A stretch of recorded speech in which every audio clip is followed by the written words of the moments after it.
I just had to let you know you're.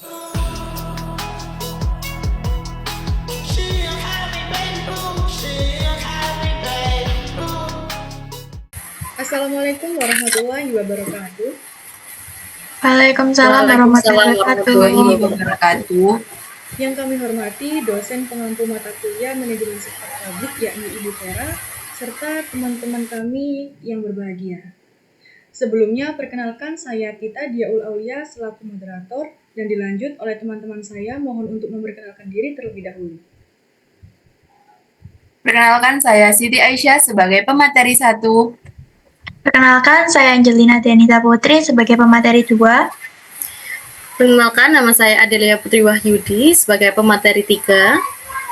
Pada kesempatan kali ini, kelompok 2 akan memaparkan materi mengenai studi kasus pelayanan dalam BPJS Kesehatan. Dengan susunan yang pertama, yakni pelaksanaan pelayanan BPJS Kesehatan, yang kedua, perspektif manajemen pelayanan, yang ketiga, kekurangan pelayanan BPJS Kesehatan, yang keempat, kelemahan pelayanan BPJS Kesehatan, yang kelima, kelebihan pelayanan BPJS Kesehatan, dan yang terakhir yakni adalah kesimpulan. Untuk itu dimohon para pemateri agar menyampaikan materi-materinya. Baik, untuk materi yang pertama di sini saya akan memaparkan mengenai bagaimana pelaksanaan pelayanan dalam BPJS Kesehatan. Teman-teman, ternyata dalam pelaksanaan pelayanan BPJS Kesehatan itu sering adanya pembatasan dengan sistem kuota yang menyebabkan ketidakoptimalan dalam pelayanan publik yang akhirnya sering terjadi penolakan layanan dan juga antrian yang panjang. Ombudsman Republik Indonesia menilai hal ini sebagai maladministrasi karena melanggar beberapa prinsip seperti prinsip kesetaraan yang dimana ternyata peserta BPJS ini sering mendapatkan perlakuan yang tidak adil dan setara dibandingkan dengan peserta pasien umum. Seperti prosedur dan rujukannya itu berbelit-belit yang akhirnya antrian itu jadi panjang. Yang kedua, itu melanggar prinsip kepastian layanan. Seharusnya peserta BPJS ini mendapatkan jaminan yang jelas ketika mereka datang ke fasilitas kesehatan sesuai dengan prosedur dan hak yang seharusnya mereka terima. Tetapi karena adanya pembatasan sistem kuota, akhirnya itu pelayanan tidak optimal, yang dimana kan seharusnya pasien BPJS ini mendapatkan pelayanan yang jelas, pasti, dan tidak bergantung dengan sistem kuota. Dan yang terakhir itu melanggar prinsip good governance seperti keadilan, transparansi, dan juga efisiensi. Yang dimana keadilan ini seperti yang saya bilang tadi bahwa pasien BPJS sering mengalami perlakuan yang tidak adil dibandingkan peserta umum. Sedangkan untuk transparansi, informasi seperti kuota, prosedur, dan penolakan layanan itu tidak diberikan informasi penolakannya itu secara transparansi oleh para nakes. Dan yang terakhir, efisiensi, bahwa pengelolaannya itu belum optimal, seperti antriannya itu panjang, waktu tunggu lama, dan juga pembatasan menggunakan sistem kuota yang akhirnya itu merugikan dan membuang waktu masyarakat, yang dimana seharusnya hal itu memudahkan masyarakat.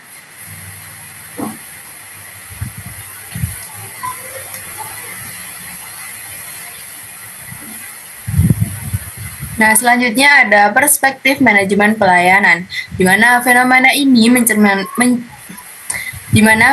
ini mencerminkan kelemahan dalam pengelola kapasitas, alokasi, sumber daya, dan mekanisme pengawasan, sehingga pelayanan belum beroperasi secara efektif, efisien, maupun berorientasi pada kepentingan masyarakat, di mana pengelola kapasitas, alokasi, sumber daya, dan mekanisme pengawasan ini meliputi pengelola kapasitas, di mana pengelola kapasitas ini yang lemah mengakibatkan jumlah layanan tidak sebanding dengan jumlah pasien. Akibatnya, banyak pasien yang harus menunggu lama atau tidak tertangani dengan baik. Yang kedua ada alokasi sumber daya, di mana alokasi sumber daya ini alokasi ketidakseimbangan distribusi sumber daya tidak merata, yang menyebabkan ketidakseimbangan distribusi beberapa tempat kelebihan sumber daya, sementara tempat lain mengalami kekurangan yang cukup signifikan. Yang selanjutnya ada mekanisme pengawasan, di mana pengawasan lemah, pelanggaran terus terjadi. Maksud pengawasan lemah, pelanggaran terus terjadi ini, pengawasan yang lemah membuat menjadi tidak efektif, sehingga pelanggaran terus terjadi berulang kali. Oleh karena itu, Secara keseluruhan, perspektif manajemen pelayanan ini mempunyai hambatan untuk tercapainya pelayanan yang efektif, efisien, serta benar-benar berfokus pada kepentingan masyarakat. Baik, untuk materi yang ketiga mengenai kekurangan dalam pelaksanaan BPJS Kesehatan, yang pertama yaitu ketidaklengkapan kerangka hukum, yang dimana tidak adanya regulasi maupun kebijakan yang spesifik dan tegas mengenai pembatasan jumlah pasien menggunakan sistem kuota, yang akhirnya para nakes ini menetapkan jumlah pasien itu secara mandiri, seperti pembatasan itu tadi dan penolakan layanan. Akhirnya tuh setiap rumah sakit itu mempunyai kebijakan yang berbeda-beda karena tidak adanya regulasi yang spesifik dan tegas itu tadi. Yang kedua, minimnya transparansi mengenai informasi layanan. Informasi mengenai prosedur pelayanan, kemudian mekanisme rujukan, dan hak-hak yang seharusnya dimiliki oleh peserta BPJS itu belum disampaikan secara merata dan terbuka, yang akhirnya membuat peserta bingung, apa sih yang seharusnya hak-hak yang saya dapatkan sebagai pengguna BPJS. Mereka itu seharusnya kan mendapatkan informasi yang mereka tahu. Karena minimnya transparansi itu tadi, mereka tidak mendapatkan informasi yang seharusnya mereka tahu. Dan yang ketiga yaitu pengelolaan pengaduan suboptimal atau pengaduan itu lemah. Sistemnya sudah tersedia, namun SOP-nya itu belum dijalankan dengan jelas dan evaluasinya belum dijalankan secara berkala dan konsisten. Akhirnya pengaduan-pengaduan maupun kritik para peserta BPJS itu tidak ditangani secara cepat dan efisien.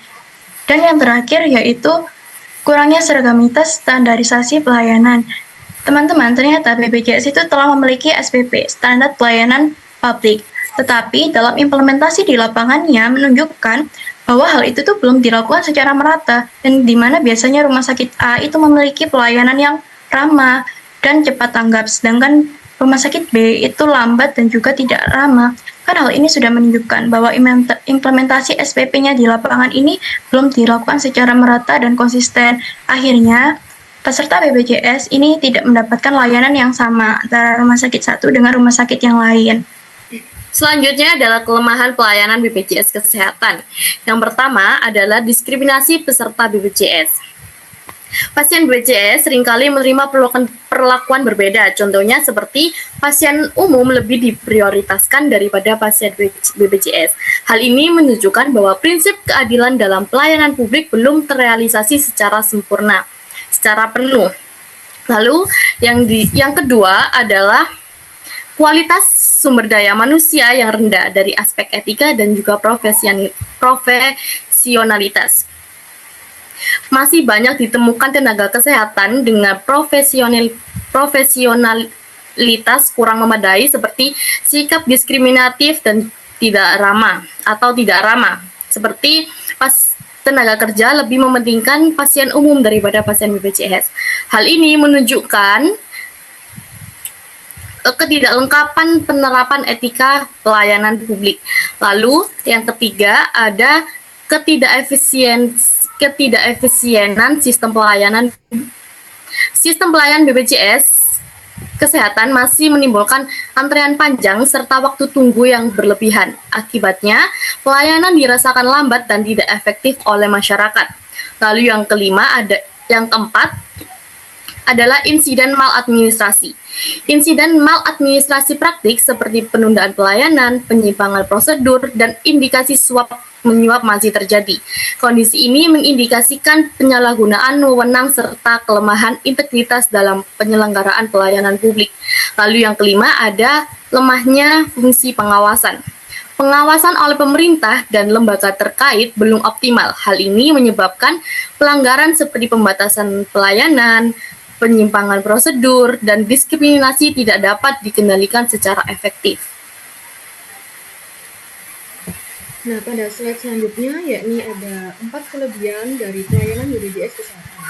Yang pertama ada pengawasan eksternal, di mana pengawasan eksternal ini sudah berjalan dengan baik. Dan di mana lembaga eksternal seperti Ombudsman berperan sebagai pengawas pelayanan publik dan berfungsi untuk menerima, memeriksa, dan menindaklanjuti dari laporan-laporan dari masyarakat. Contohnya dapat dilihat dari kemudahan masyarakat dalam menyampaikan keluhan melalui berbagai layanan yang tersedia baik online maupun offline yang kemudian ditindaklanjuti oleh Ombudsman dengan memberikan rekomendasi perbaikan kepada pihak instansi yang berkaitan.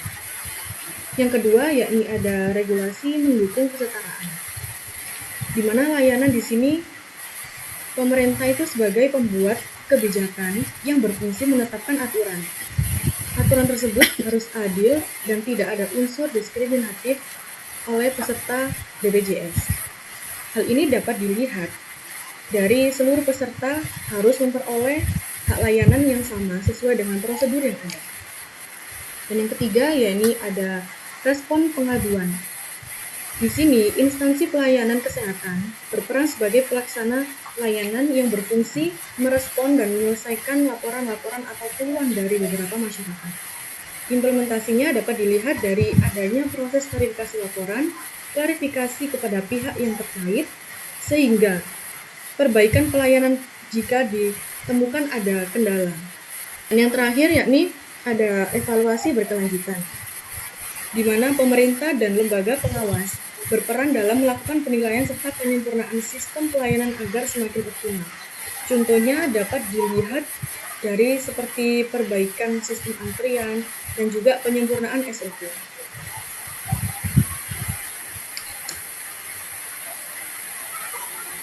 Jadi kesimpulan dari materi yang kami paparkan adalah pelayanan BPJS Kesehatan belum berjalan secara optimal akibat adanya pembatasan layanan, kelemahan dalam pengelolaan sumber daya, serta kurang efektifnya mekanisme pengawasan yang berdampak pada ketidakadilan dan indikasi maladministrasi. Oleh karena itu, diperlukan upaya perbaikan melalui penguatan manajemen pelayanan, peningkatan transparansi, pemerataan sumber daya, serta optimalisasi pengawasan guna mewujudkan pelayanan yang efektif, efisien, dan berkeadilan.